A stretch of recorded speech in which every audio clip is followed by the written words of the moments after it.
Hey everybody, welcome into the Alabama Recruiting Show. I'm Hannah Chalker alongside our Crimson Tide recruiting reporter, Chris Kirshner. It's glad to be back on air with you, Chris. Glad to be here on air joining all of you guys.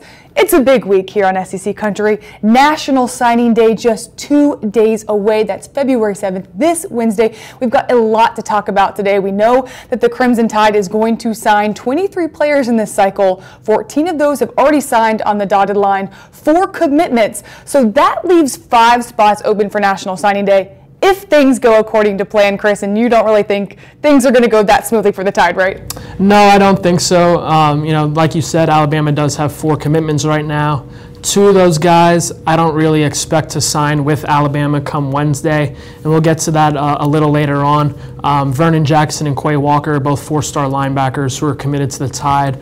I don't expect them to end up signing with Alabama, but Alabama's 2 other commitments, Bobby Brown and Michael Parker. Brown, he took an unofficial visit to Texas A&M this past weekend. From talking to people close to the Alabama program, they don't really expect Bobby Brown to end up flipping to Texas A&M, the school he was once committed to. And then Michael Parker, he's been committed to Alabama for quite some time now. Locked in with Alabama, spoke with him yesterday.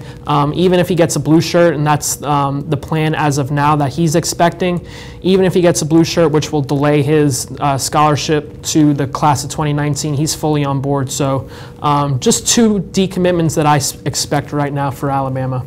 So a packed show coming up, and the questions are already coming in for our show. Michael Lee's asking about Patrick Surtain Jr., Justin Ross. We're going to get to that, both of those guys, in just a little bit. But my favorite comment so far, Bill Lee says, "Nice jacket, Chris." Look at this thing, like velvet crimson. Yeah, I mean, I broke down and got the nice velvet jacket. I figured that it's, a couple days before signing day, had to do it big. Awesome, awesome. Okay, more questions coming in about J.J. Peterson. We're going to get to those in just a minute. Let's start the show talking about quarterback. So we know that Alabama's been back and forth on a few guys, and it's kind of looking like Alabama might not sign a quarterback at all in the 2018 class. First of all, what are your concerns with that, and what are the latest on the 2 potential prospects Alabama was looking at and now have pulled back? Is that because of the youth at quarterback right now in Tuscaloosa? Yeah, I would say so. I mean, it was always going to be difficult for Alabama to end up signing a quarterback in this class because as we entered the season, Alabama had the SEC reigning Offensive Player of the Year in Jalen Hurts. They had 2 freshman quarterbacks in Tua Tagovailoa and Mac Jones. Both those guys were rated highly in the 2017 class. Then we saw what Tua obviously did in the national championship game, and that caused some concern for the 2018 prospects who hadn't signed yet and were still considering Alabama. So it was always going to be quite difficult for Alabama to end up signing a quarterback in this class. They came very close to signing 2 quarterbacks at certain points in the recruiting process. Jaron Williams, he signed with Miami during the early signing period. Actually, in early October, I had a story ready to go on Jaron Williams flipping from Kentucky to Alabama. He was going to do that. He decided to wait, and ultimately Alabama decided to pursue Emory Jones, who we talked about a lot before the early signing period. He was strongly considering Alabama, ended up signing with Florida. Emory was leaning toward Alabama for several months, even when he was committed to Ohio State, but ultimately, he decided Florida's quarterback room was just more appealing to him. It's definitely a possibility that Emory Jones ends up being Florida's quarterback. Fast forward to January, Alabama, starts targeting Brevin White, who's committed to Princeton, and 3-star quarterback Brock Purdy out of Arizona. Brevin White decided to stick with his commitment to Princeton last week. He just decided that he's been committed to Princeton since July. The opportunity to get one of the best degrees in all of the world really appealed to him. He wants to get into business after he's done playing football.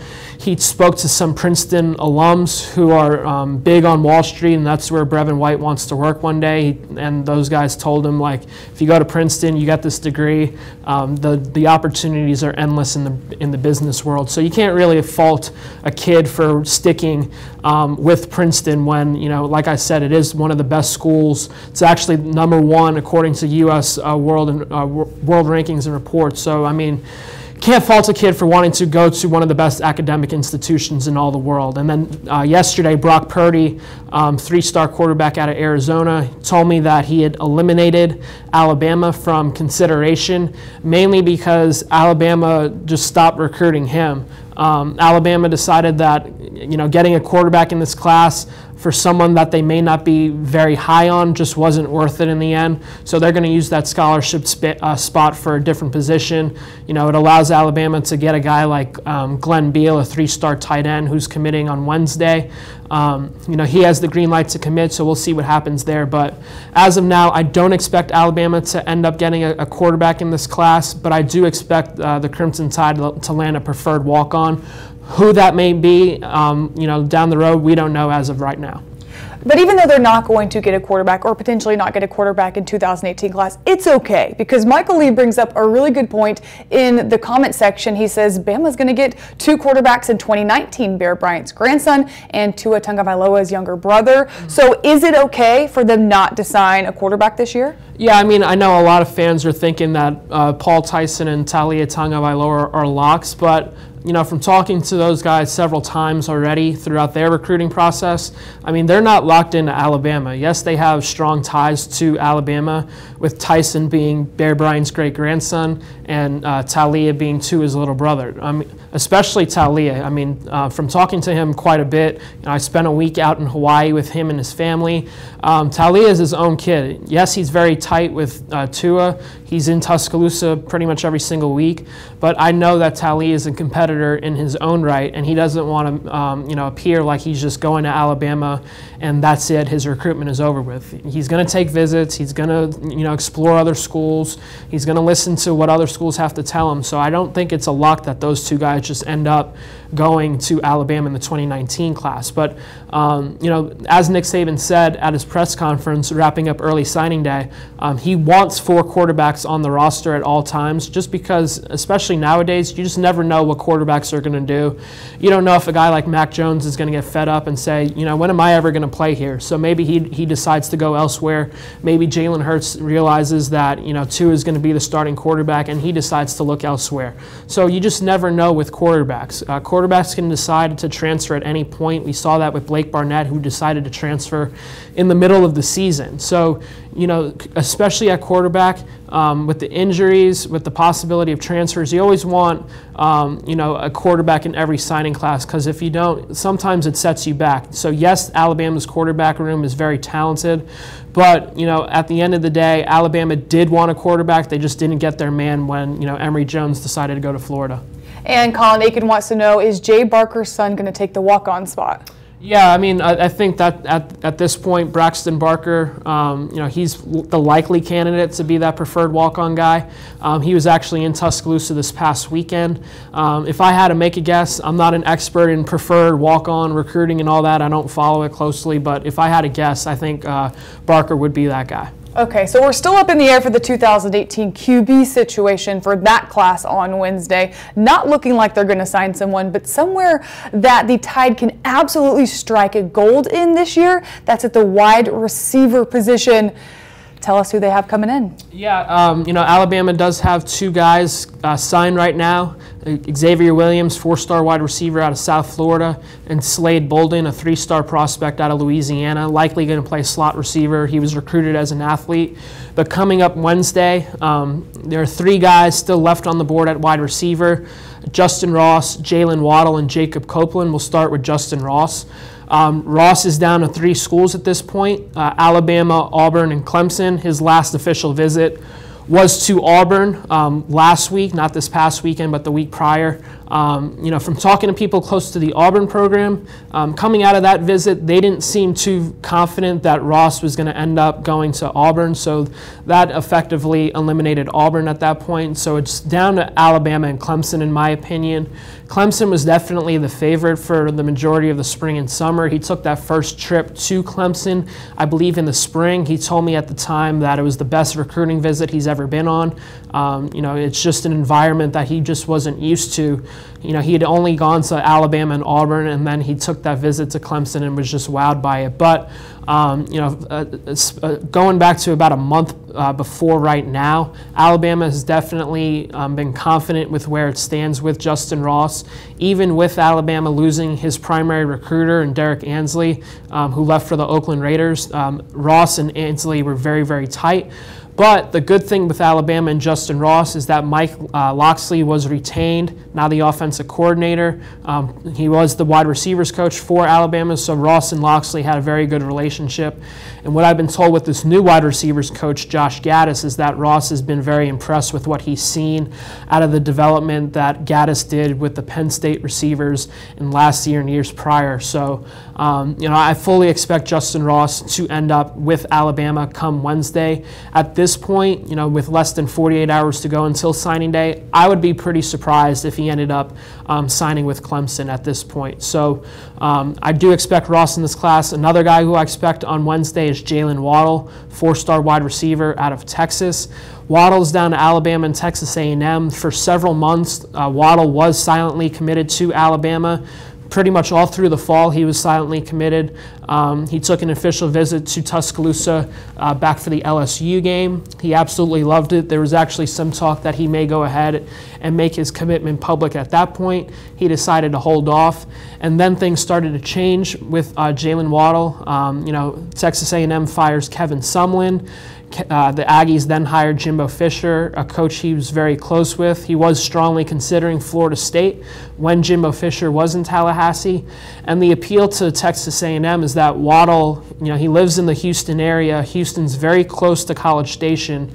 So the appeal to play, for a school that's, around an hour and a half away from school, where you live, it's definitely appealing for a recruit very close to his family. But from talking to people close to the Alabama program in these past few weeks, Jalen Waddle has definitely, given some sort of indication to the Alabama staff that, come Wednesday, Alabama is going to be the school he ends up signing with.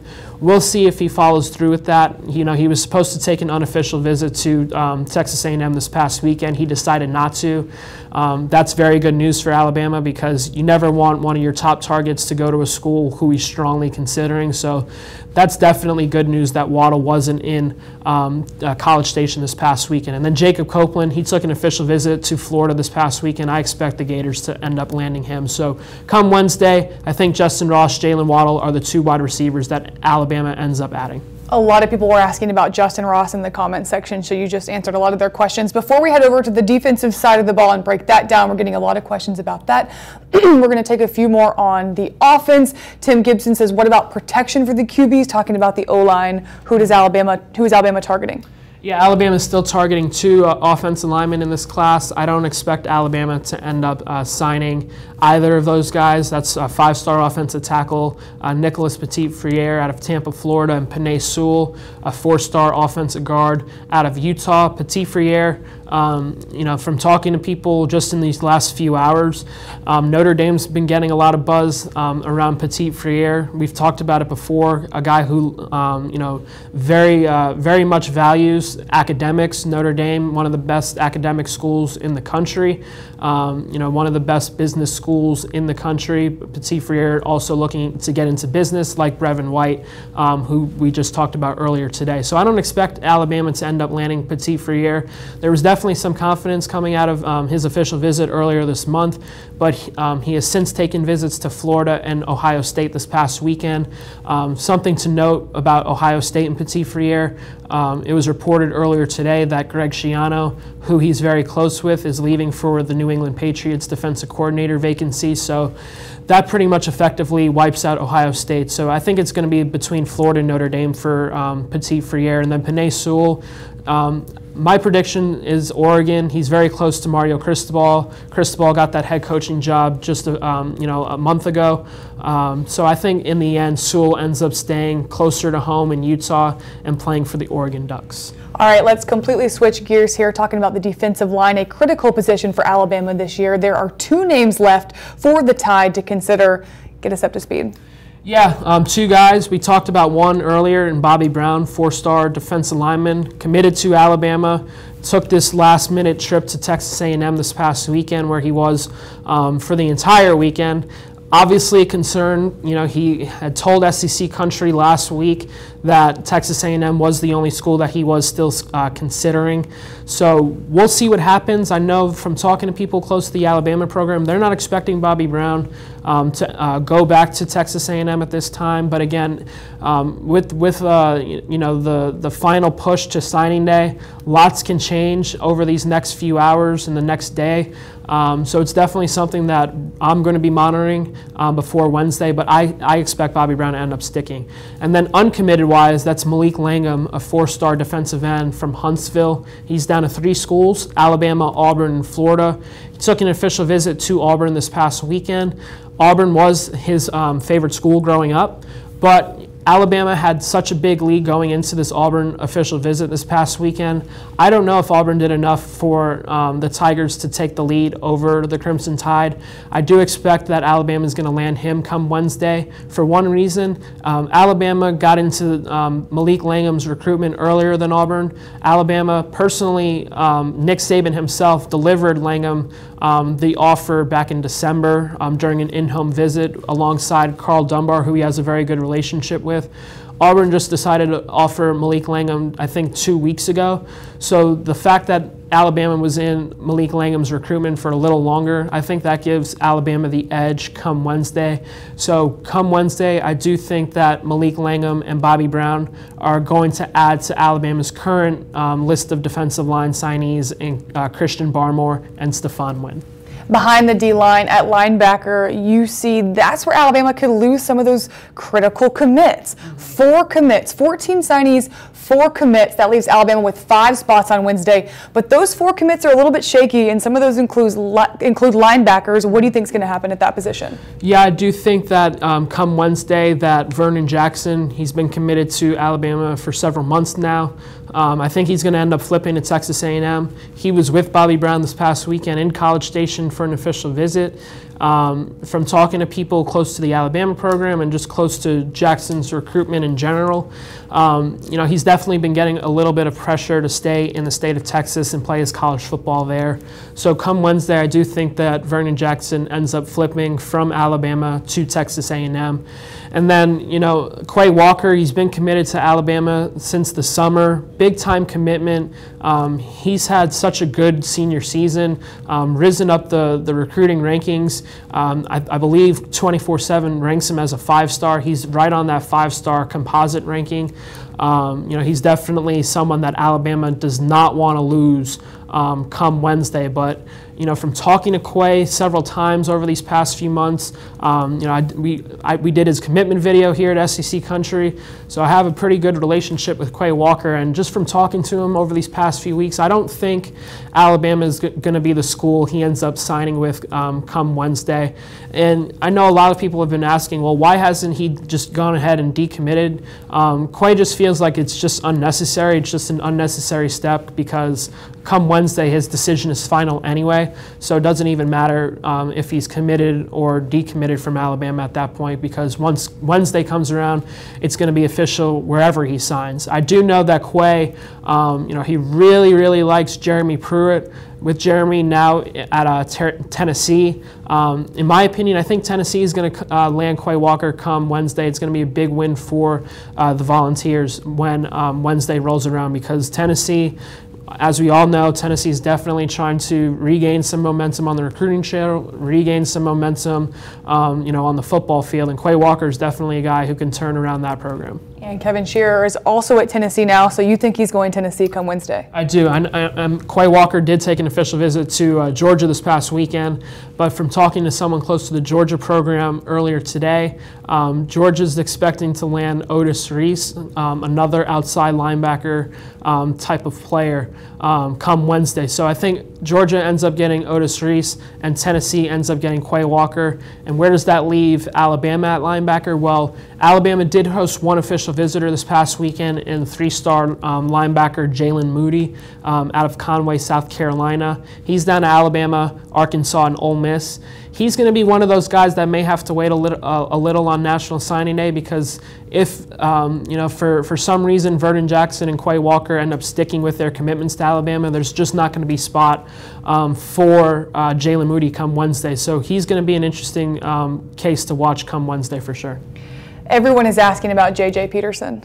Thoughts on him? I got a lot of questions about J.J. Peterson earlier today on Twitter. Peterson is committed to Tennessee.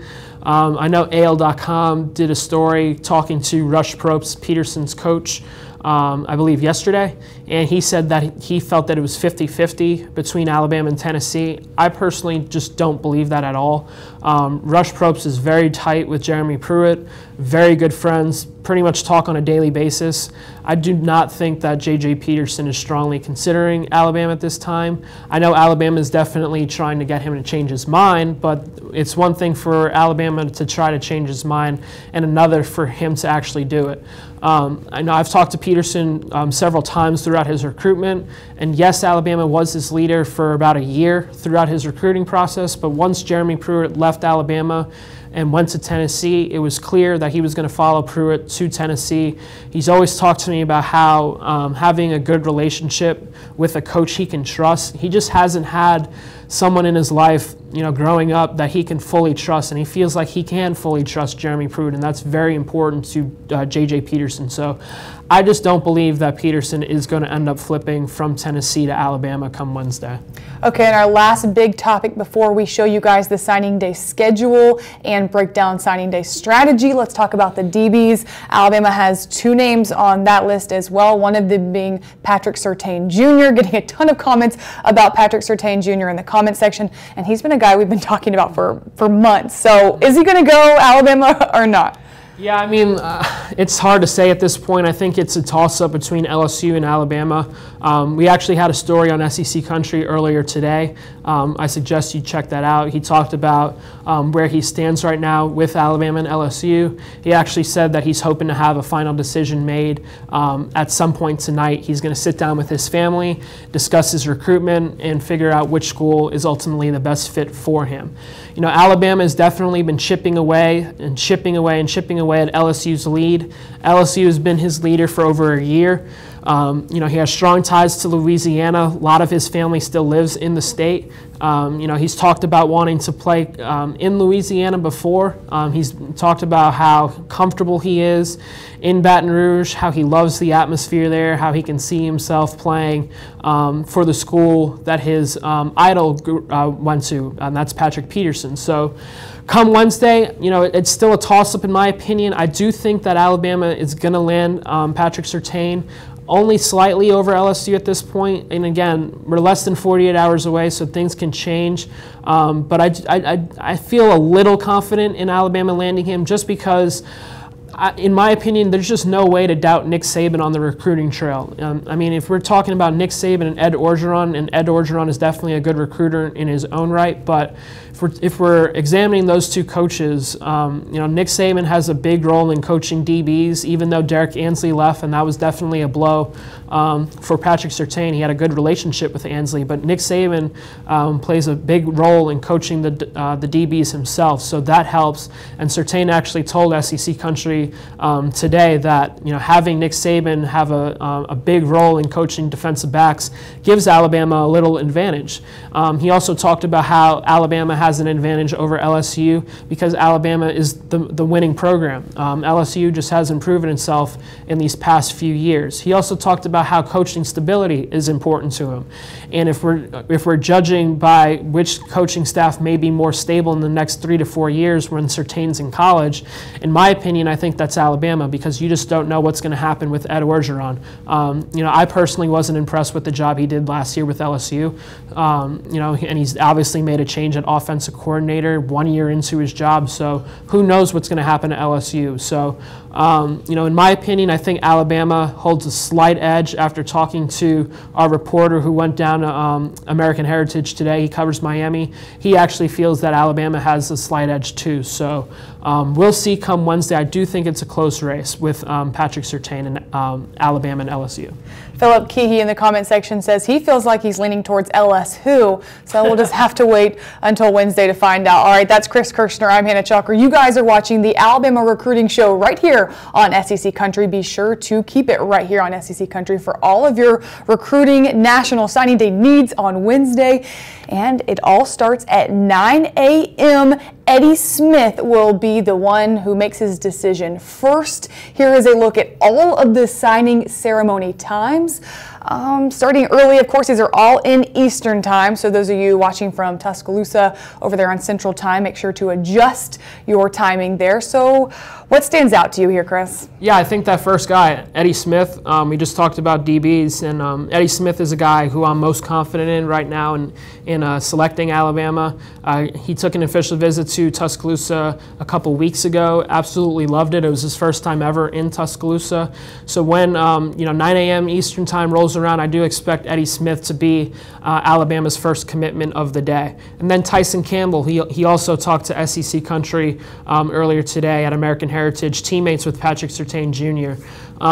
For Campbell, down to Alabama, Georgia, and Miami, I do think that Georgia ends up winning his recruiting battle in the end. From talking to our Miami reporter, he feels that his father, Tyson's father that is, really wants him to end up in Athens. So in the end, I think his dad wins out and Tyson ends up committing to Georgia, I should say. And then Patrick Surtain, we just talked about him. Nicholas Petit-Frere, we talked about him. I think Notre Dame or Florida is going to end up winning there. Tanner McKee, probably the most interesting recruit in this 2018 class. He's actually going to be taking a 2-year mission after he graduates high school. He attends Centennial High School out in California. He's a Mormon. He actually hasn't gotten his assignment yet for where he's actually going to be stationed for these next 2 years. It's just interesting to follow McKee's recruitment because he is one of the nation's top quarterbacks. I think he's the nation's #3 pro-style prospect in this class, and lots of schools have recruited him as if he's a 2018 prospect, but he is essentially a 2020 recruit. I don't think he's going to be signing a letter of intent come Wednesday, just because he isn't enrolling in college in 2 years. And then we talked about Glenn Beal before. SEC Country was told yesterday that Glenn Beal does have a committable offer. There's actually been some talk about Beal making a switch to defensive end if he ended up signing with Alabama. They are recruiting him as a tight end as of now, but Beal doesn't have a problem switching to defense if needed. I do believe that Alabama's biggest competitors for Glenn Beal at this time are Texas A&M and Tennessee, with Texas A&M holding a slight edge at this time. Throughout his recruiting process, he's been close to committing to the Aggies at several occasions. Then Elijah Griffin, the son of West Coast rapper Warren G, down to Alabama, Tennessee, USC. From what I've been told, I think USC is going to end up winning out in the end. He is from California. Several of his family members want him to remain close to home, and I think the Trojans win out in the end. Alabama has been known to get some guys from California. All right, 9 is the lucky number for Wednesday. They need 9 signatures to complete the 23-man roster for 2018. Here are some times that are TBD too at the end. What's the likelihood that the guys that don't have a time specified for when they're going to announce sign with Alabama? Yeah, we already talked about Penei Sewell. I think he ends up at Oregon. Jalen Moody, he's going to be one of those guys to watch on signing day because, like we said, what happens at linebacker with Vernon Jackson and Quay Walker is ultimately going to decide what happens with Jalen Moody in his spot in Alabama's class. So definitely Wednesday, he may be one of those guys who gets that call at, say, 4 or 5 Eastern and say, hey, Jalen, we have a spot for you, and you can end up committing. Okay, well, weird things happen on National Signing Day. Like we've been talking about all show, it does not go according to plan. What's the strategy when signatures start coming in early, right? Sometimes Alabama might be surprised. Sometimes they might lose a guy. All of a sudden, they're extending offers that they never really thought that they would be. What goes on in the war room on National Signing Day? Yeah, I mean, it's definitely a lot of stress. We saw last year, Jerez Parks is definitely the example that comes to mind here. Jerez, I believe he was committing at the same time, if I remember correctly, as LeBrian Ray. It was sometime in the afternoon. Jerez had already filmed the commitment video. He actually went to Paris to film his commitment video.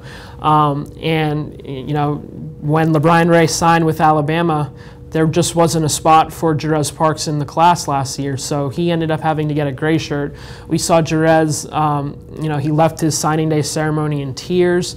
You know, he found out that there may not be spots for him, so he had other schools at that time calling him. I believe Auburn was one of those schools that reached out. Missouri, if I remember correctly, reached out on signing day trying to get Jerez to change his mind. So it's definitely a stressful time, especially for these kids who are on the border. We just talked about Jalen Moody. He's one of those kids that's on the border.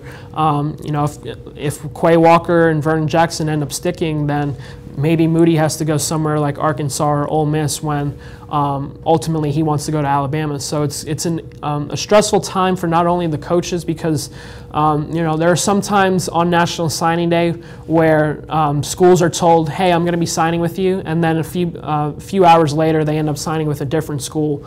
I started covering Alabama during the class of 2016. I remember Jeffrey Simmons, he ended up signing with Mississippi State.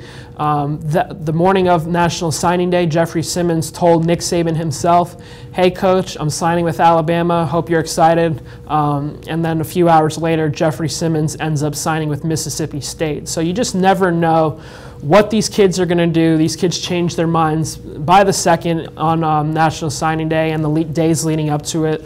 And a lot of the times their decisions aren't even made until they sit down at the table and they pick up a hat. So you just never know what's going to happen. So it's a stressful time for the players and the coaches waiting on these faxes to come in. All right, now I want to get your final thoughts. It doesn't look like Alabama's going to have the #1 recruiting class for 2018. It kind of looks like Georgia and Ohio State are vying for that right now. But Scotty Davis and a few other people in the comment section want to know your final prediction on where Alabama finishes in the recruiting class this year. They do have an outside chance at getting the #1 spot, but Alabama really needs everything to go its way come Wednesday, and I just don't think that's going to happen. We already talked about two guys who I think are going to decommit, five-star offensive tackle who I don't think Alabama is going to sign. So I don't think Alabama is going to end up with the top spot, but again, if everything goes its way on Wednesday, they definitely can get that top spot, but I do think Alabama is going to finish #3 behind Georgia and Ohio State. And again, I know some fans have always, you know, throughout this recruiting cycle been like this class is a disappointment. You know, it's unfortunate that Alabama's had a reach on several targets, but we're talking about one of the top 3 classes in the country. Alabama's not going to have the #1 class every year. Just not going to happen. You know, Alabama has one of the top 3 classes in the country. You have to remember that. Alabama fans have definitely been spoiled over these past few years with the #1 class in the country. You know, several national championships, national championship appearances. But I think the title for the #1 recruiting class in the country ends this year, and that's totally okay. Alabama is going to meet its needs at defensive back and on the defensive line, and that's what's most important in this 2018 class. All right, well, just 2 days away from National Signing Day. It all begins on Wednesday. That's February 7th. You're going to want to keep it right here on SEC Country, the Alabama page, for all of the latest recruiting information. Follow Chris Kirshner on Twitter. I'm on Twitter as well, at Hannah Chalker. We will be on live as soon as the news breaks. Alabama is looking for 9 signatures on Wednesday. All right, everybody, thanks so much for watching the Alabama Recruiting Show. Join us right back here next Monday, 7 p.m. Eastern Time, for a full recap. And of course, Chris Kirshner will have a recap as soon as it all happens on Wednesday on SECCountry.com. All right, thanks, guys. We'll see you next week. Roll Tide.